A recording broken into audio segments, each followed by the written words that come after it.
Welcome back to the QPT pod. I'm here with Miss Lacey French. Hello again. As per, she seems to be following me around a little bit. Today, we are going to be talking about my new program, the Legacy program, that is going to be coming out soon, or maybe when you've watched this, it has already come out. And there's going to be a lot on my Instagram about it. And we're going to talk today about, obviously, the program, what it consists of, how it differs from the C90, and also how myself and Lacey are now going to be working together a little bit more, layering our skill sets to bring a better service for my clients on the Legacy program and also Lacey's clients on her program as well. So why have we made a switch? C90's been going for like a year now. So what has triggered this switch to a new program?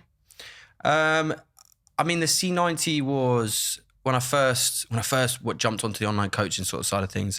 It was something that I felt strongly about, helping people gain confidence. And that's what initially it was Confidence 90, C90, a 90-day program. And then I transferred it to a 6-month program, but kept the name C90. So I just liked the name and I was a bit lazy. I didn't want to change the branding.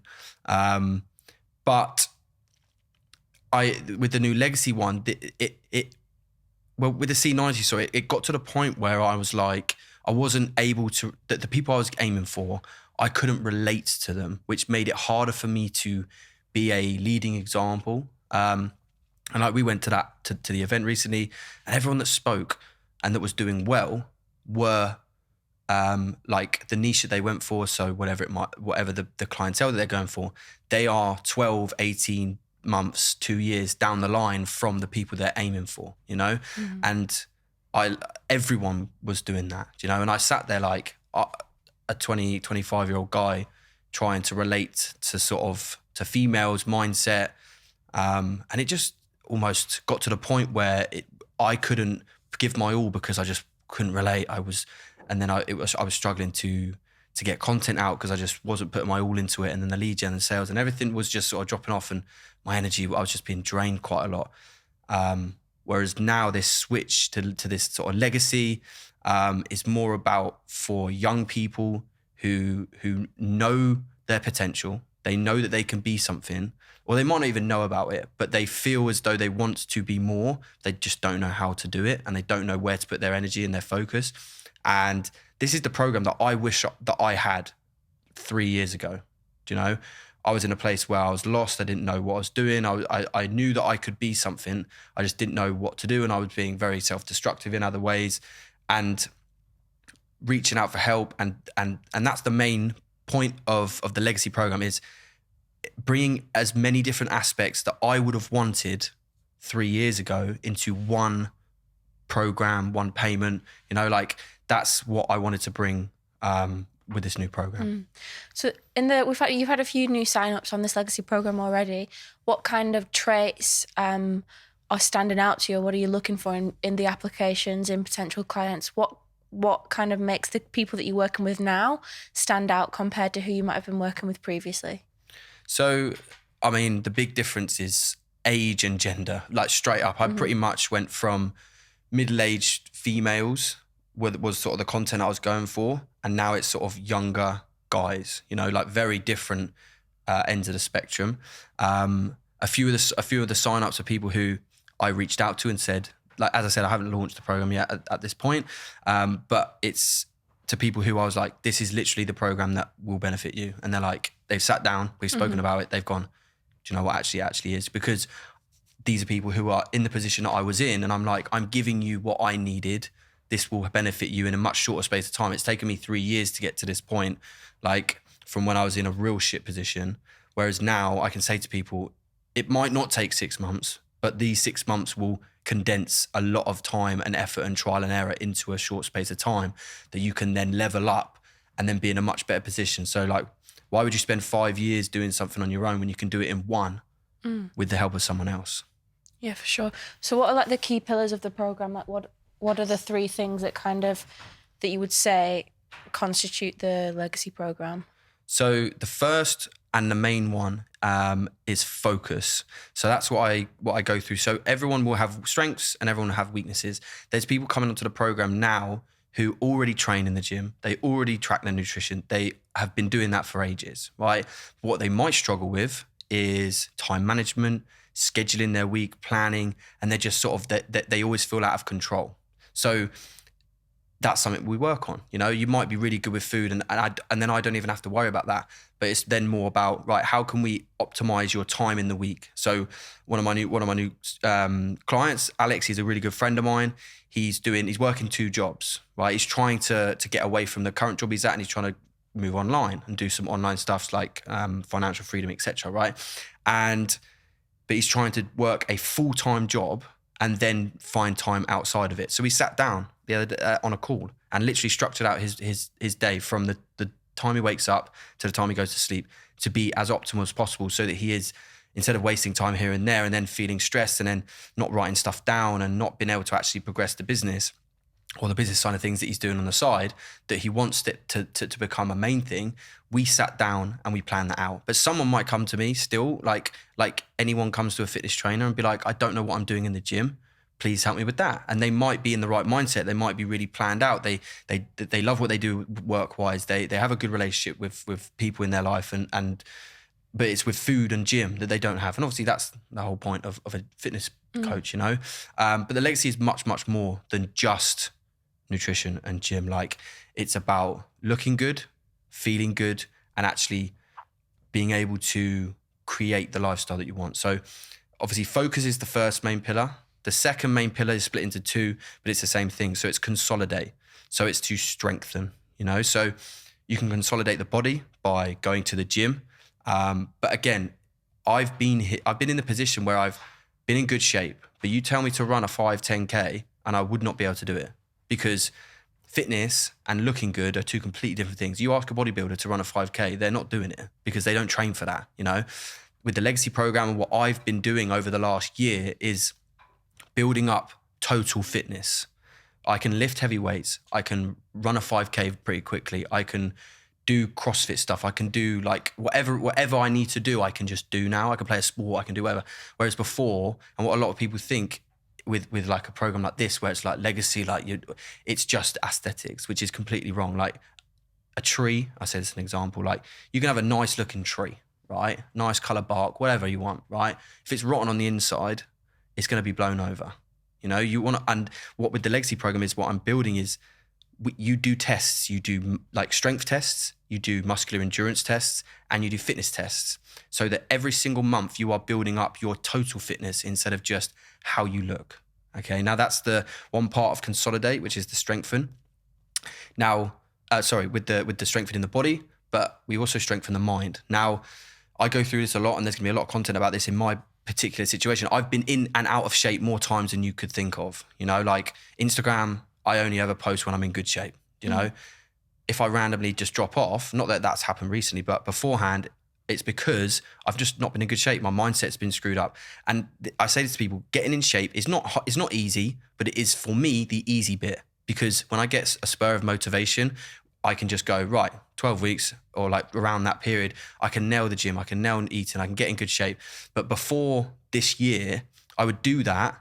Then I would allow my mindset to be altered by other external factors, which then would then be detrimental to my progress, and then I would slip off.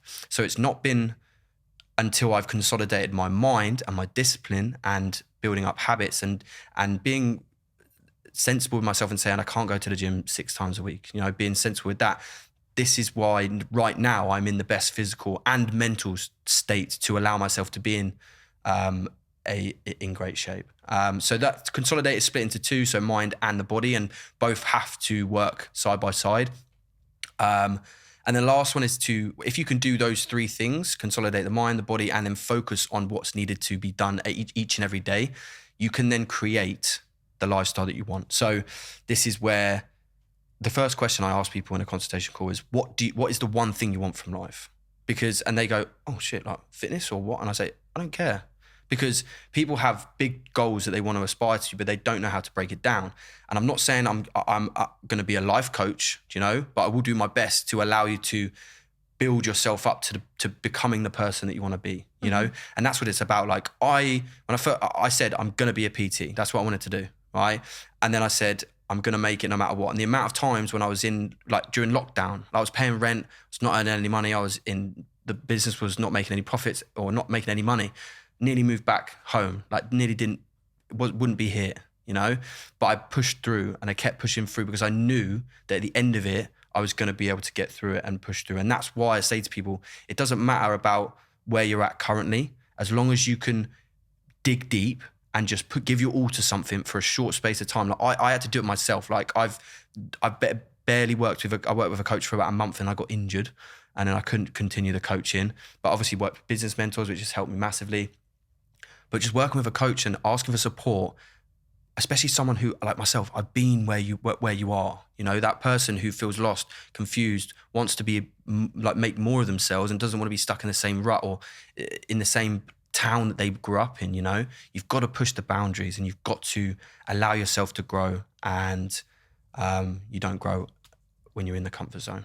Yeah, of course. Because from the outside looking in, the legacy program seems to promise this like stellar, like aesthetic physique, which obviously it does, but it's also promising this kind of mindset and mental element as well, which I think people might not realize at first. Why is it that you think this is such an important factor of the entire thing? Because there's 1,000 aesthetic gym programs out there. It's hard to come by one that includes this kind of mental element as well. So why did you think it was so important to have this factor in the program? Because as I said, like the amount of like quick fixes, 8 weeks body blast there is, and as a coach, like you can see through these, like these people are coming out the other end of these with bad relationships with food, not knowing what they did right, knowing what they shouldn't do now, and they'll lose that progress. Like it's so pointless doing the summer winter cycle where you're in shape for the Ibiza trip and then you're not. Like, and as I just said, like I've been in and out of shape myself, and the one thing that was the limiting factor of staying in shape was being able to do the things when I didn't want to do them. Discipline, going to the gym when I might feel a bit off, or not having that takeaway when I feel a bit rubbish, or drinking or whatever it might be, and not letting that weekend throw me off completely. But as I said, I had to do that myself. But now obviously we're working together, and the fact that you are a mindset coach and obviously a qualified psychologist and therapist and stuff like that, it just made a lot of sense for me to offer something that, for me, if someone said to me, here's a gym, here, like I can get you in shape, I'm like, cool. But I can sit there and go, I can get you in shape. And also I have a in-house psychologist who can help me build you the best program. Now, I don't think that there's many programs out there that does that, So that's why I feel like it's so important for young people, young guys and girls, to reach out for support, because there's so many people that want to help. You just have to make it known, otherwise people just won't know. Yeah, because I think for sure you've definitely got the skills to help anyone with mindset as well, but it's going to be really cool to offer them two options. If you don't quite click with me in that way, maybe a fresh pair of eyes with a mindset call from me, it's going to give them just such a more in-depth level of service to the physical health as well as the mental health as well. So I'm really excited to be a part of that as well, and I think it'll work really well. So ultimately, what does Legacy promise? If someone's wondering, should I sign up? This looks kind of good. Like, what are they going to get from it? Like, what's the promise that you're going to deliver? So obviously you're going to get the one-to-one coaching whenever you need it. I'm always at the end of my phone. They're going to get a bespoke, tailored, built from the ground up gym program that molds around their lifestyle, whatever shift pattern they work, whatever like sort of type of job they do, whether it's manual, whether it's desk job, and everything else. And in terms of eating, like these things are less sort of focused on dependent on the person. Someone might come to me, like there's so many different things that we can do and bring to the program that it's almost like I'm just picking the bits that people need and giving them to them at that time.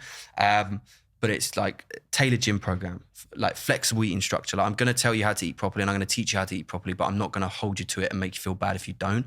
You're going to have mindset sessions with myself. Obviously you can have calls with me, with obviously yourself as well, where people can actually open up and talk about things that they might not want to talk to family, friends. Like I've had a therapist for 10 months now, right? And it's helped me miraculously. Just being able to talk to someone who isn't your family, your friends, like genuinely makes a huge difference, because you can like offload things that you just might have been bottling up, and like whether that's relationships, whether that's friendships, or like stress of work. Like I used to, well, I still do, but I used to use it as just literally I'd go in and just talk about work for an hour, and I'd come out and be like, oh, okay, cool. And then just go again, you know? And it's such a massive part of it. And that's why I'm so for offering this and bringing this into as an added extra. Like, it's not adding any more to the program to do this. I just want this to be an aspect, because it is so beneficial to anyone and everyone that would be to jump on the program. And you're getting like high quality therapy, you know, as part of a gym program, which is going to get you in shape. Like, it's like mind and body, the whole thing. Like with your clients as well, like you do with the female side of things, whereas this is more, I wouldn't say a little bit more hardcore, you know, but that sort of get to the gym, do it for yourself, build the lifestyle you want, and then everything else will come from that. Yeah, because your style of coaching is now kind of, it's quite harsh, it's quite disciplined, quite structured, whereas mine's always a lot more kind of intricate. I look at things more closely, more complex, in a more softer way. So it's going to be really cool to kind of mesh them together for whatever issue it is that's holding that particular individual back. And I just think it's going to provide like the full package, which is really exciting. So if we just discuss like our background and history in like the three main factors. So we've got training, food, and mindset. So what's your background in training compared to mine? So I've been a personal trainer for 4 years, and worked as a personal trainer, like running my own personal training business for 2 of those years, and then moved to online coaching. I've been training in the gym myself, like nearly 9 or 10 years now going on. Obviously the first few years aren't strictly research stuff. You're not like going for a goal, you're just going to try and be in the gym, you know. But I would say I've definitely got sort of 6 to 7 years of solid researched of training behind me. Trial and error. Like, obviously I'm not going to say that I'm the most experienced gym goer, PT, whatever, but I know what works. And that's why a lot of the time with my clients who want muscle gain and want to get in shape and do body recomp, I tend to get better results from those clients, because I've been there and I know how it works. And those people who have the same mindset as me and being like, if I do this, then I will get this, then that's why I can click with the people who are in that mindset and able to get them better results. Yeah, for sure. I will never claim that my kind of like exercise knowledge and like the scientific side of it is as robust as yours. But I can say that I've trained consistently 5 times a week for as long as I can remember, unless I've been ill. So I've definitely solidified that habit, and I think I can teach others how to do the same, because ultimately that's what it's going to take. It's going to take consistently going to the gym 3, 4, 5 times a week for years if you want to maintain this physique. Okay, so talk to me about food. What's your history or like relationship with food like? I mean, I just eat all of it. You just eat all the food? Nah, I've again, it's been all trial and error throughout my personal gym journey, you know. I've got photos where I was 75 kg at 19, shredded for Ibiza, and I'd literally, and you think that and go, oh, he's in great shape. Like, that was probably the worst. I wouldn't say an eating disorder, but I literally would only eat protein, and it was like 1,200 calories a day. I would literally, I was working a manual job, like labouring, and then go to the gym for 2.5 hours. Like, it was an extremely unhealthy way of doing it, but it worked, do you know? And it's like, almost, I can say I've done the bad, like the bad way. The bad way. And I know when I see coaches giving that to people, and I'm like, that is so, because even now sometimes, like when I'm on a diet or when I'm trying to cut, like I will cut carbs quite a lot, because I know that works for me. You know, some people physically can't do that, but for myself, I can cut carbs because I can do faster cardio. I'm pretty good at maintaining energy levels throughout the day with lower carbs, higher protein, etc. But my nutrition has always been pretty good. But again, I still have takeaways. I still am very that I'm probably more undisciplined with that than with training. Like training, I'll still take a day off if I wake up at 5 and I fell asleep at like 11:30. There's no chance I'm getting up, because it's just not happening. But with food, it's extremely difficult if I'm in a bad mood. And this is where the mindset side of things comes into it, and being disciplined and having the end result, the goal. If I don't have a goal, the reason to not have that takeaway is much smaller, which then actually having it is such a, you want it more, if you see what I'm trying to say. You know, it's harder to say no, basically, when you don't have that end goal, when you don't have that, if I eat this, I'm not going to get to where I want to be. Yeah, for sure. Whereas my background with food has probably been like an ongoing, I wouldn't say battle, but like journey since I was about 12, really. Yeah. Like I've been to like the depths of like fully like orthorexia, like completely afraid of eating the wrong thing, therapy, hospital, like from a young age. So I can really relate to people that are suffering or struggling with them kind of thoughts, even just on a surface level. Because I've managed to kind of go all the way there and then bring myself all the way back to where I'm comfortably eating between 2,000 to 3,000 calories a day without any kind of like anxiety or stress. I would never claim to be like all the way there and completely relaxed with food, but I think just by being honest, that makes me even more relatable, because I can sit down with people and say that, you know, I feel just as stressed as you do today with the things that you're thinking about, or the things that you might have gone wrong on this week, and like how we're going to move forward from this. And sometimes when it is more of a conversation, I find with my clients of like, you know what, I'm actually feeling that as well. We connect more and they get more from the conversation than just me teaching down to them. Yeah, I can sit in it with them and lead them through that. And then finally, just to compare our kind of knowledge and history with mindset. And you've just touched on that you go to therapy quite regularly as part of like your health routine.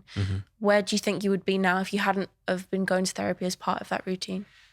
Well, I mean, I would, I owe a lot to my therapist, you know, like I went to him at a time where I was trying to better myself and be better, just overall relationships, business, just like, and I'm not there yet, you know, like, but it's got to a point where me and my therapist, instead of going for therapy, I go to coach myself how to be better.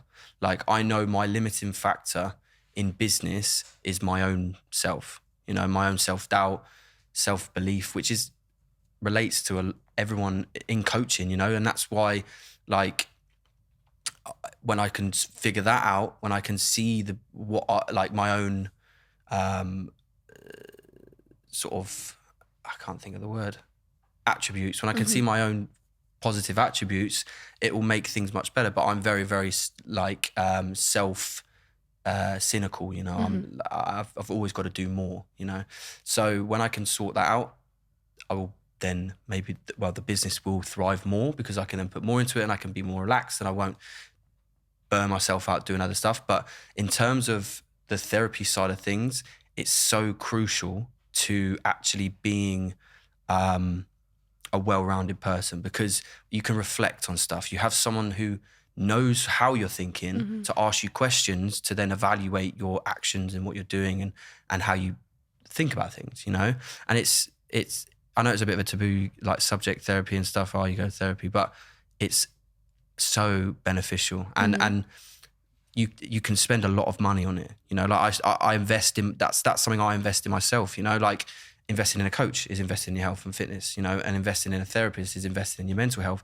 And that's why with this legacy program, that's why I'm saying this is what I would have needed, because it combines the two, and you can genuinely have a connection, and it's all in house. It's not like send me the notes from this. Like it's literally, we would communicate. What did that person want or need from this? I would then implement it into their plan. We'd sort it out. Do you know? And it's all so very sleek and slick. And even that there is a lot of taboo still around like mental health, therapy, medication and stuff. But I think there's so much power in talking about it, because it's only from hearing other people talk about their experiences with it that I would then consider I might need to try that. And being someone that works in this field in psychology, and being a mental health advocate, I think it's also a responsibility that we are open and say, you know, we go to therapy. I have experiences with medication, just to normalise it and to make people feel at ease that could be something that could help them as well. Yeah, for sure. And like, as I said, Instagram is just what people want you to see. And I've been in good shape and I've been in real bad shape, and I've only ever posted the good shape. So don't compare yourself to Instagram, whatever they put on Instagram, you know, because it's all just what they want you to see. And likewise, mentally, I can say I've been in. I feel I'm in good shape mentally now, but I've also been in terrible shape mentally, and probably from my Instagram, it probably looks exactly the same to everyone else looking in. So it's just so important to remember that that is a highlight reel, and I'm not going to post, you know, when I've been crying for 12 hours or feel like absolute shit. I have been as mentally in bad shape as I have been in good shape, and that's why I feel equipped to help other people. The base of legacy is to stop making excuses. At the end of the day, the only person who can alter your journey in life, you get one chance at it. Stop making excuses. Stop being like, woe is me, the world hates me. Stop being a victim. Like, play the cards that you're dealt, okay? What I say is nobody cares, work harder, and don't settle for average. Got it on my wrist. Like, I got, it wasn't even meant to be part of this, you know? Like, I got that when I needed it, and it's a daily reminder that I can't settle for average, otherwise I'm going to live an average life. So now that I am working with those people that also want that, like Alex, he said, I want that tattoo. You know, like, and those are the people that I want to work with, the people who want more and know what they need to do to get more. And I just say, like, don't live your life just floating about, you know, you just don't settle for average.